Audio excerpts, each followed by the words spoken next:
1 Coríntios 10, 14 a 22.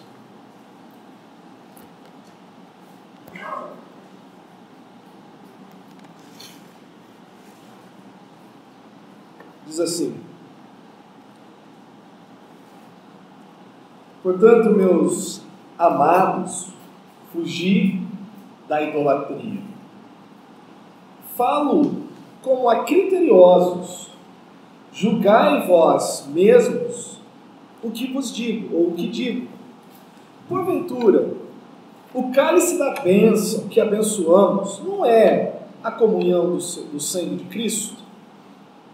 O pão que partimos não é a comunhão do corpo de Cristo? Porque nós, embora muitos, somos unicamente um pão, um só corpo, porque todos participamos do único pão. Considerai o Israel segundo a carne. Não é certo que aqueles que se alimentam do sacrifício são participantes do altar? Que vos digo, ou que digo, pois, que o sacrificado ao ídolo é alguma coisa? Ou que o próprio ídolo tem algum valor? Antes, digo que estas coisas que eles sacrificam é a demônios que as sacrificam e não a Deus. E eu não quero que vos torneis associados aos demônios. Não podeis beber o cálice do Senhor e o cálice dos demônios. Não podeis ser participantes da mesa do Senhor e da mesa dos demônios. Ou provocaremos zelos no Senhor? Somos acaso mais fortes do que Ele? Vamos orar. Senhor, nós não podemos acostumar ou ter o costume de cantar belos hinos sem que isso seja um desejo sincero em cada coração. Especialmente esse último hino em que há uma chamada a prostrarmos-nos diante do Senhor. Tu és o Deus eterno e por isso devemos nos prostrar. Senhor, às vezes podemos nos enganar a tal ponto de participarmos de tudo isso e não ter vida para o Senhor e com o Senhor. E a Tua palavra é aquilo que pode nos dar um choque para nos acordar, para chamar a nossa atenção. Livra-nos, Senhor, de vivermos um cristianismo medíocre diante do Senhor. Livra-nos de nos acostumarmos com todos os domingos simplesmente a vir, cantar e ouvir e nos enganarmos e achar que isso é o suficiente, que isto basta, que isso está bom. Dá desespero ao nosso coração de não nos vermos, de quando não nos encontramos vivendo para o Senhor. Tira-nos o sono, tira-nos a alegria, rouba-nos a fome, Senhor. Faz com que tudo dê errado, para que nós realmente prestemos atenção, que só Tu és Deus e não há nenhum outro. Em nome do Senhor Jesus. Lembro-me da minha infância de ter fugido várias vezes. Fui um menino fujão. Não fugi da casa dos meus pais, não é disso, e nem fugi de briga. Eu era covarde demais para brigar. Mas fugi de muitos cachorros na rua. Não sei se você já teve essa experiência de estar andando na rua e você faz de tudo para não olhar o cachorro, e quando você olha, o cachorro já está vindo, mostrando os dentes para você e começa a latir, e você desespera e sai correndo, e o cachorro sai correndo atrás de você. E eu era muito escandaloso, que eu saía gritando minha mãe, de medo. Eu já tive muitas experiências dessas. Hoje eu já estou um pouquinho mais vacinado. Eu consigo ver um cachorro grande na rua sem coleira, eu consigo me controlar, mas se você perguntar de algo que eu tinha pavor, eram duas coisas: bomba, eu passava a virada do ano dormindo dentro do guarda-roupa de medo, por causa dos fogos, e de cachorro na rua. Fugi muito de cachorro na rua. E eu fugia não por covardia, mas por inteligência, porque eu sabia que se eu enfrentasse o cão, eu ficaria ferido. Então, inteligência demandava: foge que você vai sair inteiro. Foge que você vai sair inteiro. Muito mais do que uma atitude inteligente, fugir do pecado é uma atitude de sabedoria e prudência. Muito mais do que inteligência, fugir do pecado é sabedoria e prudência. Nós lemos um texto onde a conclusão no verso 14 de Paulo é o seguinte: de tudo que eu disse até agora, fuja da idolatria. Corra. E o termo fugir, a ideia não é simplesmente correr, mas é fugir para o alto. Literalmente, pegue voo e fuja. Paulo não estava pensando em aviões naquela época, mas talvez pensando na ave que, para empreender uma fuga do perigo, ela voa para bem longe. E Paulo está dizendo o seguinte: da idolatria nós devemos fugir. Muito mais do que uma atitude inteligente, fugir do pecado é uma atitude de sabedoria e prudência. Paulo já havia ordenado para que a igreja fugisse da imoralidade e da impureza. Se você voltar algumas páginas na sua Bíblia, no capítulo 6 de 1 Coríntios, o verso 18, ele começa dizendo o seguinte: fugir da impureza. É um imperativo, é uma ordem, não é uma sugestão. Não é ponto facultativo, não é para que fique na sua consideração se você deve fugir ou não. Nós devemos acatar isso. Foge, fugir da impureza. E agora ele alerta a igreja que também fuja da idolatria. Tanto a imoralidade quanto a idolatria estão registrados na história bíblica como instrumentos de perdição e desvio do caminho do Senhor.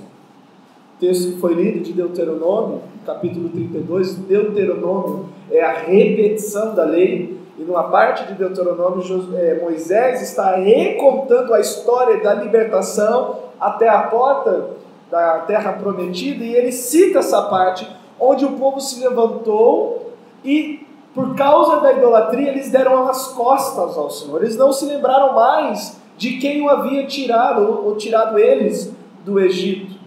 Grande risco corre os desta presente era, cujo pensamento modelo é de que não seja tão radical.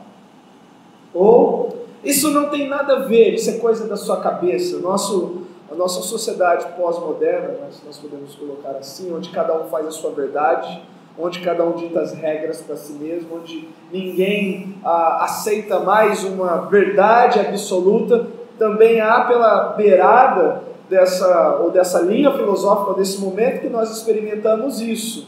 Não seja tão rígido, não seja tão radical. Para que ser tão duro dessa forma? Seja maleável, né? Aceite estas coisas. Não, a frase, vamos dizer assim, a frase do momento, não seja um retrógrado, não seja um obscurantista, não seja aquele que promove o retrocesso, seja um progressista, né?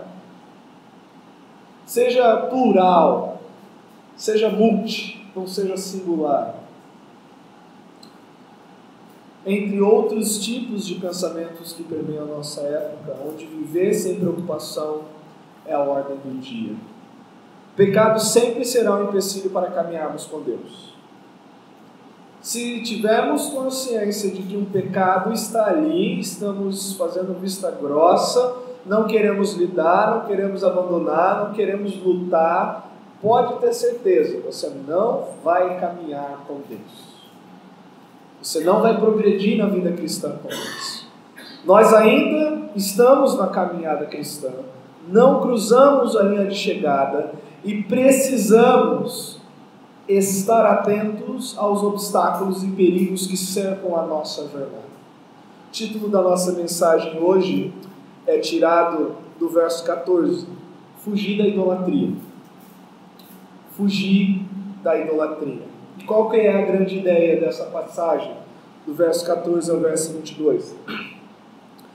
Fugir do pecado não é cercear nossa liberdade, mas é cuidar que nossa liberdade em Cristo não se torne libertinagem. A liberdade cristã não nos dá o direito de partilhar de festas pagãs. Qual é o contexto aqui? Paulo está tratando com uma igreja cuja cultura que lhe cercava era composta de certos templos e certos sacrifícios pagãos, E no sacrificar desses lugares, a comida sacrificada era exposta de forma gratuita a quem quer que fosse ao templo. Então, de certa forma, as comidas que essas pessoas lhes eram oferecidas e sacrificadas, era dado gratuitamente. Não era somente o problema que Paulo vai falar depois, um pouco mais para frente, do que, olha, cuidado com o açougue, mas se você fosse a algum daqueles templos, a comida entregue e ofertada aos ídolos depois era partilhada, era tipo de uma ceia. Lembra a ceia do Senhor que nós lemos aqui? O pão que partilhamos, o cálice que abençoamos. E no contexto da carta, no contexto da igreja, talvez muitos estão querendo comer, simplesmente matar a fome, e participavam, né, simplesmente com esse desejo. Paulo aqui ele vai dizer o seguinte: há um perigo maior por trás disso. Tá? Sei que hoje nós não temos, vamos dizer, essa configuração na nossa cidade. Nós temos paganismo, nós temos comida sacrificada a ídolo, mas não tão quanto na cidade de Corinto, onde talvez por causa da fome muitos pudessem ir e aflorar para aquele local. Então, duas razões nós temos para fugir da idolatria nesse texto. Duas razões que nós devemos considerar que a idolatria não deve ser tolerada na nossa vida. E depois nós vamos tirar a conclusão. A primeira razão do imperativo cristão de fugir da idolatria é o seguinte: devemos fugir da idolatria por causa da nossa comunhão com Cristo. O verso 14 ao verso 17, a primeira parte desse pensamento que Paulo traz é essa: vocês têm comunhão com Cristo, logo não devem ter comunhão com qualquer outro tipo de divindade. Vocês não devem participar de nenhum outro tipo de culto. Vocês estão unidos com Cristo, a comunhão de vocês é com Cristo e com mais ninguém. Portanto, fuja da idolatria.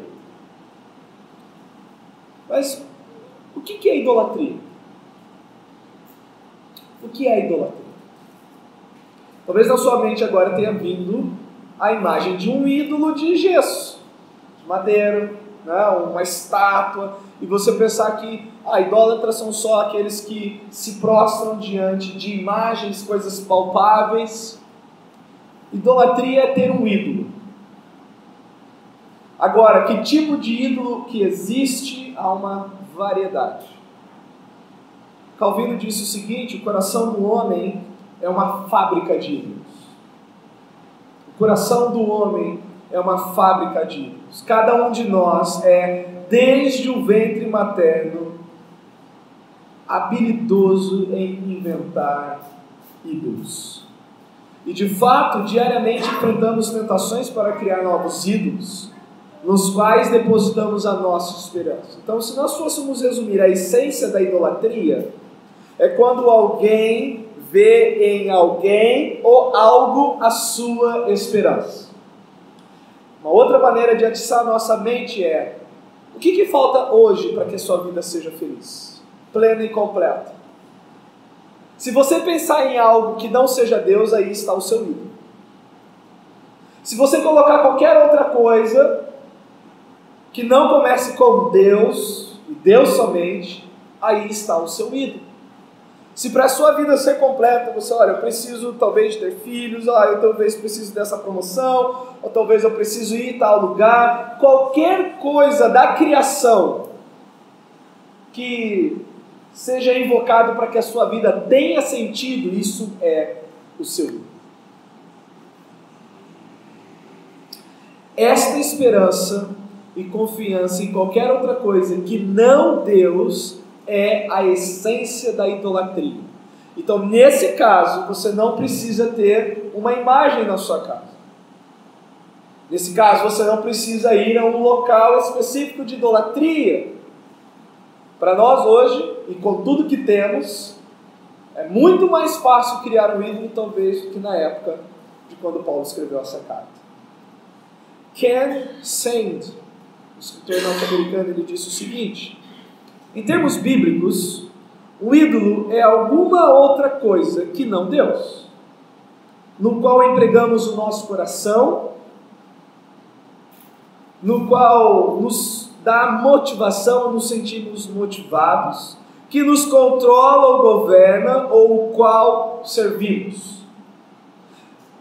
Qualquer coisa ou pessoa que não Deus, que roube seu coração, que te motiva, que te controla e que te governa e que você está disposto a fazer tudo para ganhar aquilo, aquilo é o seu ídolo.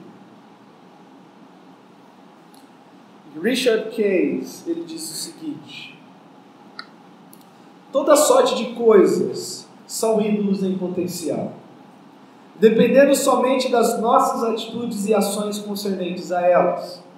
Idolatria pode não envolver negações explícitas da existência de Deus ou do seu caráter. Ela pode vir também na forma de um afeto excessivo, ou um desejo, ou um carinho excessivo a algo que é em si mesmo perfeitamente lícito. É lícito, por exemplo, ter filhos? É. Dentro do casamento, amém. É lícito desejar o bem dos nossos filhos? É, mas eles podem se tornar amigos quando a nossa vida gira em torno deles e não de Deus. É lícito desejar ter um emprego? É. É lícito procurar ter um bom emprego? É. Mas isso pode se tornar um ídolo quando a nossa vida se resume a isso. E você pode aplicar em várias outras áreas. O ídolo pode ser um objeto físico, uma propriedade, uma pessoa, uma atividade, uma posição, uma instrução, uma esperança, uma imagem, uma ideia, um prazer, um herói, qualquer coisa que possa substituir Deus. Então, ídolos hoje, a fábrica de ídolos não está fechada. E a possibilidade disso contaminar o nosso coração menos ainda. Você pode perceber se você tem enveredado para algum tipo de idolatria quando a sua vida com Deus é deixada de lado. Se qualquer coisa para a sua vida com Deus, quando eu digo qualquer coisa, nós estamos pensando nas coisas extraordinárias, por exemplo, doença. Se você está doente, você não pode vir à igreja. Se você está doente, você é limitado, por exemplo, em inúmeras questões para o serviço do Senhor. Estou falando quando tudo há para que você sirva, visite a Deus, viva com Deus, faça para Deus e fale com Deus, e você assim escolhe não fazer, porque alguma coisa na sua vida não está do jeito que você gostaria. E aquilo tem que mudar, aquilo tem que acontecer, para que daí então eu seja plenamente para Deus. Isso é o seu ídolo. Isso está te barrando de caminhar com Deus. Isso é o que fez o povo de Israel ficar 38 anos no deserto prostrado, parado, por causa da incredulidade, por causa da idolatria. Verso 14 ao verso 17 diz: portanto, meus amados, dependendo da tradução, meus queridos, é um termo muito afetuoso que Paulo usa, e ele diz: fujam da idolatria, corram, criem asas, vão para distante disso, falam como criteriosos, julguem vocês o que eu estou para dizer agora. Porventura o cálice da bênção que abençoamos não é a comunhão do sangue de Cristo? Aqui ele está trazendo os elementos da ceia a título de comparação. Ele está fazendo uma analogia. Ele quer, olha, vocês não param, não sentam e não fazem uso dos elementos da ceia. E estas coisas que vocês fazem não é porque vocês têm algo em comum com Cristo? Então ele está trazendo isso a título de ilustração. Porventura o cálice da bênção que abençoamos não é a comunhão do sangue de Cristo? Ou o que partimos não é a comunhão do corpo de Cristo? Ele não está falando da nossa união, ele não está dando a ideia aqui da transubstanciação, como foi debatido na história da igreja. Ele está falando simplesmente o seguinte: todos aqueles que lançam mão no elemento da ceia porque julgam ter algo em comum com Cristo. Então todos aqueles que vão e comem na mesa dos ídolos, essas pessoas não podem ignorar que estão tendo algo em comum com aqueles ídolos. Visto que a idolatria afastou pessoas de Deus, devemos cuidar que isso não nos afaste da comunhão com Cristo. Não é que você tenha permissão de ser idólatra até o ponto que isso não te afaste de Cristo. Não. Paulo está dizendo, idolatria não casa com o cristianismo. Ou você escolhe a Cristo, ou você se firme nesse ídolo.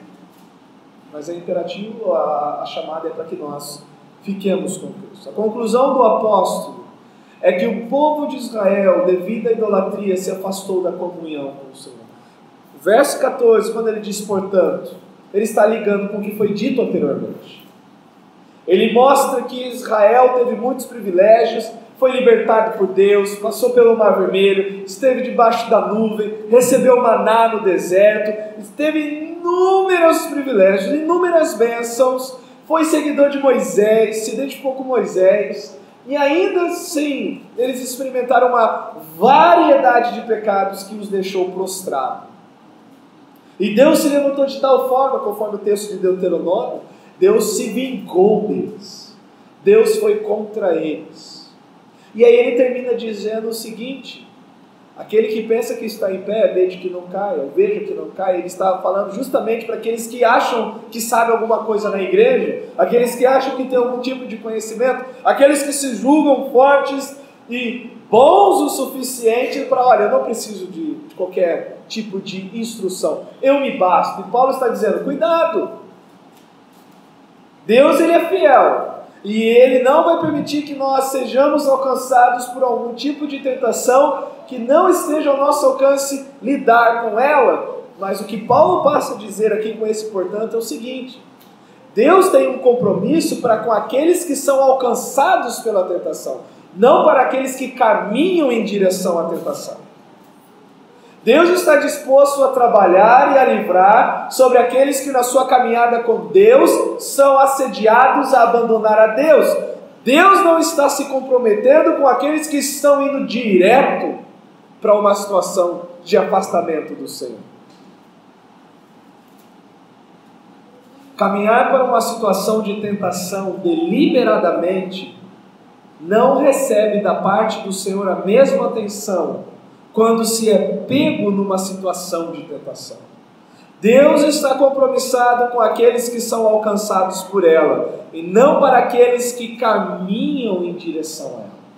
Tem duas situações de oração em que Jesus fala sobre tentação. A primeira é do Pai Nosso: e não nos deixe cair em tentação, mas livra-nos do mal. Então aquela ideia é que Jesus traz o seguinte: só Deus tem o poder de nos livrar da tentação, de nos livrar do mal. A segunda é em Mateus 26, quando Jesus chega no Getsemane e ele diz para os 3 discípulos que estão com ele: fique aqui e vigiai em oração comigo. E Jesus sai, ora, e quando ele volta ele encontra eles fazendo o quê? Orando? Dormindo. E aí Jesus ele diz: olha, agora orem por vocês, para que vocês não entrem em tentação. Abram os olhos, vigiem, porque o que está para acontecer, se vocês não vigiarem, vocês entrarão na boca do lobo. Vocês cairão na armadilha. Vocês ficarão presos no laço. Orai para que não entreis em tentação. O verso 26, Mateus 26, 41, que diz: vigiai e orai para que não entreis em tentação. Porque o espírito, na verdade, está pronto, mas a carne é fraca. Então nós temos uma situação onde Deus pode nos livrar, e nós temos a oração para que nós não entremos, mas nós não temos nada para aqueles que, sabendo do risco, sabendo do perigo, caminham em direção ao perigo. E por isso que idolatria deve ser rebatido, rechaçado com muito vigor em nossas vidas. Quem abraça a idolatria solta a mão de Deus, dá as costas para Deus. Nossa identificação deve ser com Cristo e nada mais. Paulo, quando ele traz os elementos da ceia, é isso que ele está dizendo. Nossa identificação é com Cristo. Se nós sentamos e fazemos uso dos elementos da ceia, é porque nós nos identificamos com Cristo. Ó Coríntios, se você vai para o templo, se você senta na mesa do templo, e se você come daquelas coisas, não é com Cristo que você está se identificando, mas com os ídolos que ali estão. E aí ele vai trazer uma coisa, ele vai desvendar, ele vai tirar o véu do que está por trás da idolatria, que é uma grande atividade demoníaca. grande atividade demoníaca. Mas antes de entrarmos lá, o que nós vamos extrair de prático desse primeiro pensamento? Nós devemos fugir da idolatria para que a nossa comunhão com Cristo não seja prejudicada. Então, o que nós podemos dizer de prático disso, sobre idolatria? Quando o desejo, mesmo por algo não naturalmente mal em si mesmo, se torna um ídolo. Quando o que eu estou sentindo, estou almejando, e não é necessariamente um pecado, quando que isso se torna um ídolo na minha vida? Como posso determinar se o que eu quero, alguma coisa, ou se eu desejo alguma coisa exageradamente se torna um ídolo? Então vamos ver aqui. Faça a si mesmo as seguintes perguntas. Por que eu quero isso? Qual será a minha reação se eu não conseguir o que eu quero? E se eu conseguir, mas me for tomado? Em resumo, qual é o proveito do meu desejo?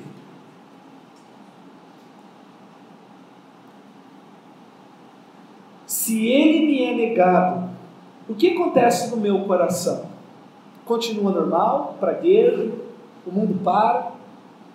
Continuarei apaixonadamente a procurar conformidade com Cristo, ou me cercarei de autopiedade, amargura, malevolência ou queixumes? Ou seja, se aquilo que eu desejo, almejo, quero, não me é dado, ou se me é dado e me é retirado, a minha vida com Cristo continua ou ela para?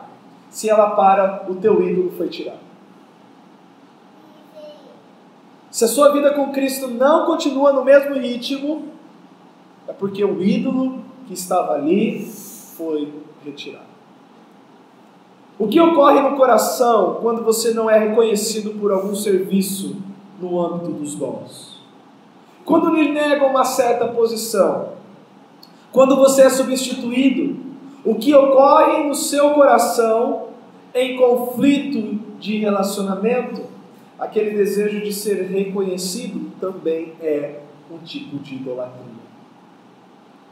Como é que nossas reações pecaminosas nos testes de caráter diários e comuns são, na verdade, antes atos de adoração e obediência direcionados a ídolos do que a Deus? Quando que eu sei que o que eu faço no dia a dia é um ato de idolatria ou um ato de obediência a Deus?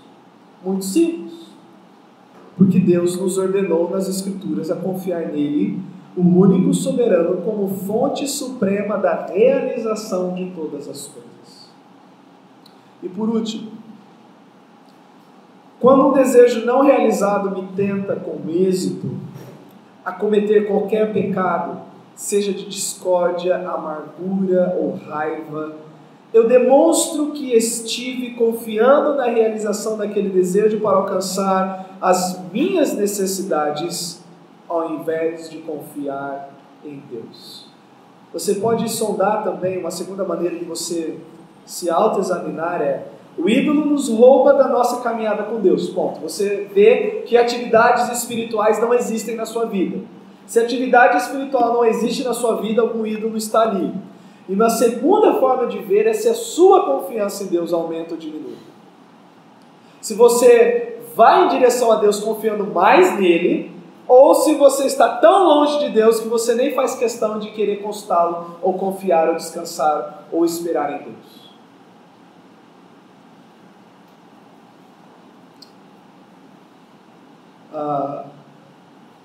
Quando você faz as coisas confiando em você, você percebe que esteve agindo sobre sua própria vontade, agora exposto de que você sabe que Deus não é o único bem para você.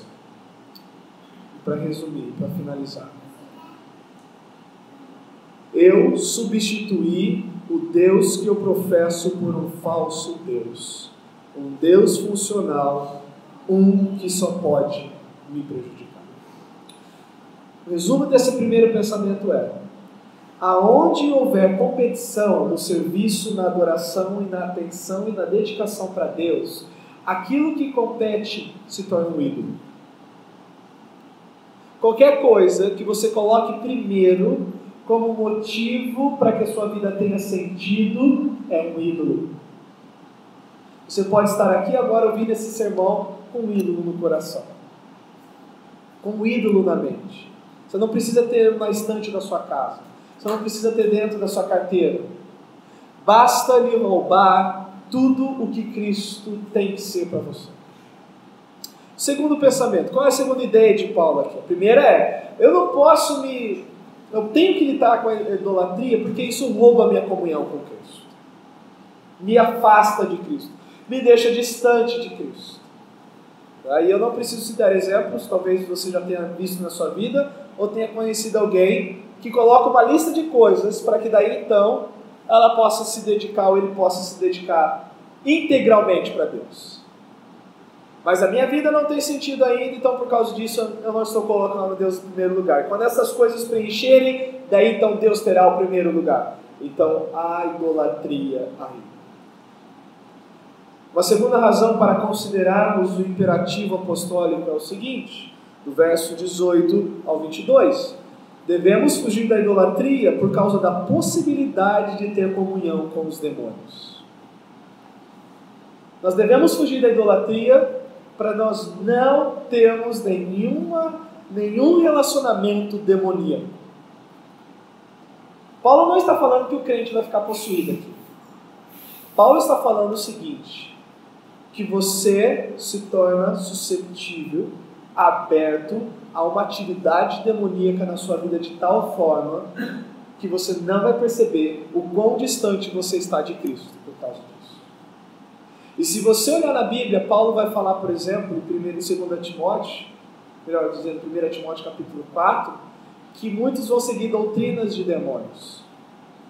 Paulo vai falar em 2 Coríntios que Satanás tem ministros que se transformam em ministros de justiça, mensageiros de Satanás que vão se apresentar como ministros do Evangelho.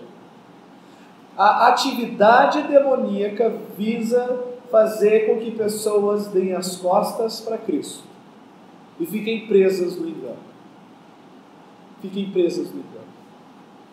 Além da nossa comunhão com Cristo estar em perigo quando fabricamos um outro Cristo em nossas vidas, é do interesse dos demônios desviar a atenção de Cristo. Ele vai dizer no verso 18 ao verso 22, considerai o Israel segundo a carne.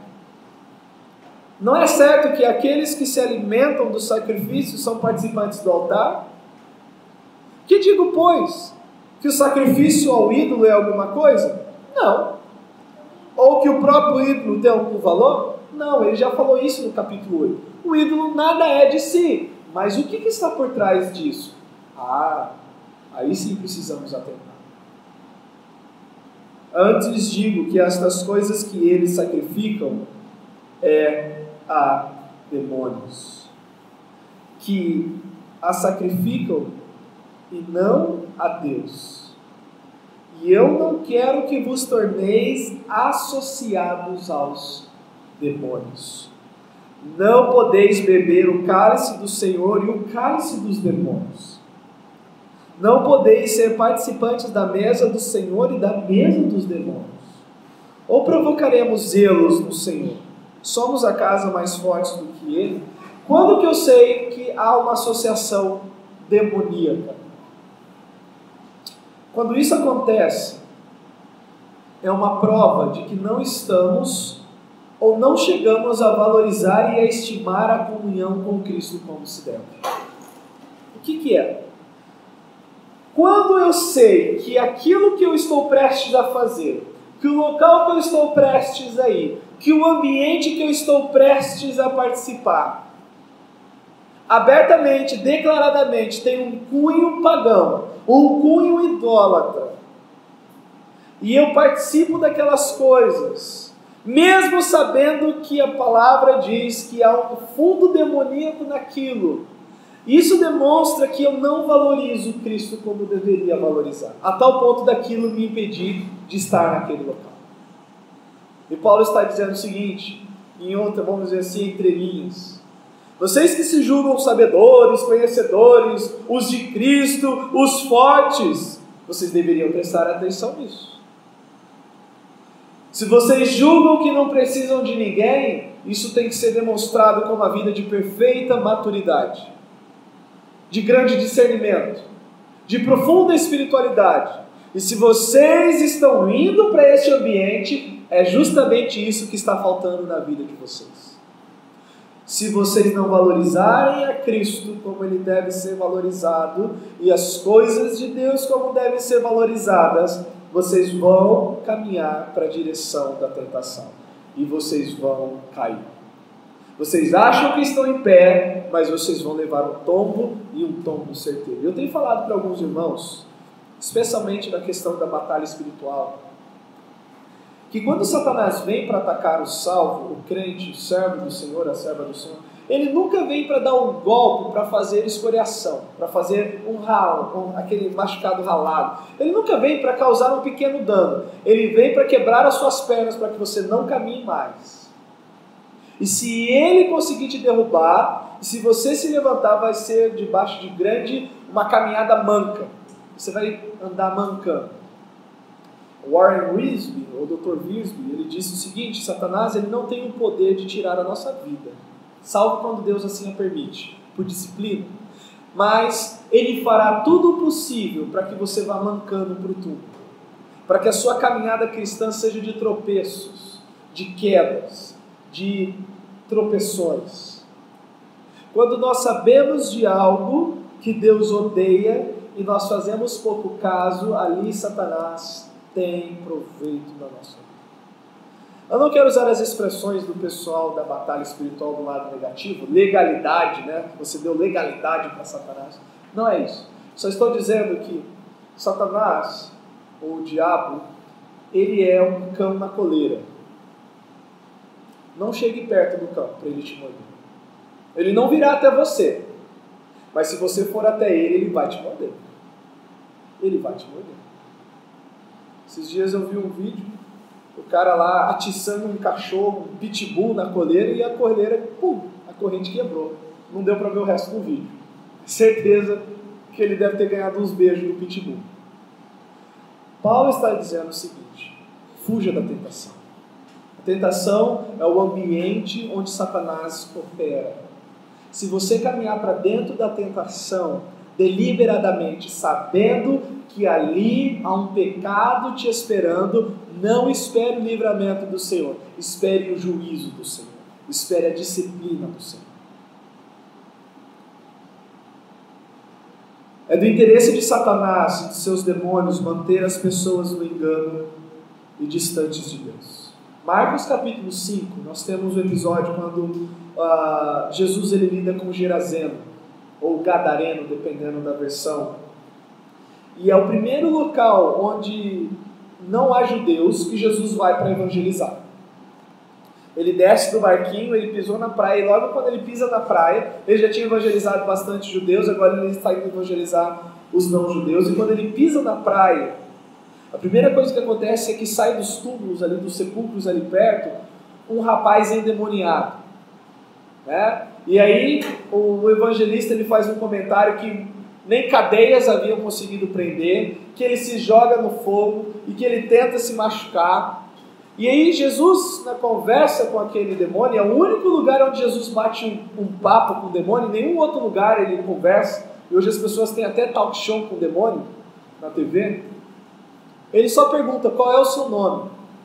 E ele responde: meu nome é Legião, pois somos muitos. E se nós pegarmos a ideia de legião, da legião romana, da época dos romanos ali de Paulo e de Jesus, uma legião romana tinha entre 3 a 6 mil homens. Então é como se aquela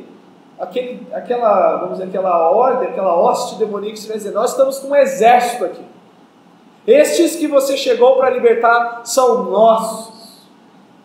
Até uma vez, o Mildo, o Ideraldo, o Aldo e eu lidando com um endemoniado certa vez. Uma das coisas que o demônio disse é o seguinte: por que você está aqui? Ele é meu, ele me pertence, nós não temos nada com você. A ideia da possessão. Mas Em 2 Coríntios capítulo 4 também diz que o Deus deste século cegou o entendimento dos incrédulos para que não lhes resplandeça a luz do Evangelho de Cristo, a luz do Evangelho da glória de Deus na face de Cristo, ou na pessoa de Cristo. É do interesse dos demônios manter pessoas no engano, manter pessoas no erro. Se você está no erro, você está em trevas. Se você está em trevas, você não está em comunhão com Deus. Ora, Deus é luz e nele não há trevas nenhuma. Se dissermos que mantemos comunhão com Deus e andarmos nas trevas, mentimos. Qualquer pecado admitido, guardado, entesourado, é trevas e nos rouba de caminhar com Deus. E se não há comunhão com Cristo, não há vida cristã. Vida cristã não é simplesmente vir à igreja, ouvir o culto, cantar, participar. Vida cristã é quando Cristo existe e toma conta da sua vida. Vida cristã é quando tudo que você faz é Cristo fazendo. Vida cristã é quando Cristo é o centro.